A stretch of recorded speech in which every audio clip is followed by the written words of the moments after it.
Good afternoon. Welcome to our afternoon update of December the 15th. I'm Pat McClatchy. Looking at the markets today, was a relatively quiet day today.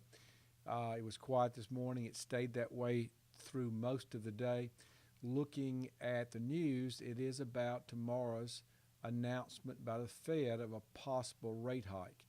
I think most people think that's going to happen, and the market has built into itself a quarter of a percent hike. Now, the problem is going to be if you don't see that. Either you don't see it or you see a bigger than a quarter of a percent hike.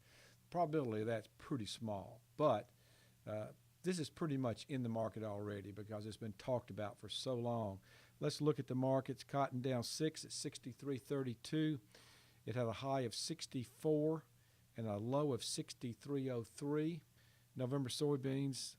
January soybeans down 7 at 867 and a quarter with a high of 877 and a half and a low of 866 and a half. We have March corn down 2 at 377 with a high of 379 and a half and a low of 375 and three quarters.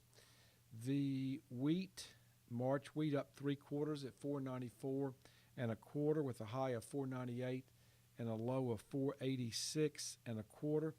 Looking at the dollar, it was down 62 today. Crude oil up $1.15 a barrel. Gold down 150 and silver is up 7 cents. And the Dow Jones was up 32. So that's really it. Tomorrow will be a big day, and we'll just talk tomorrow and see what the markets do going into the possible rate hike. Have a good evening.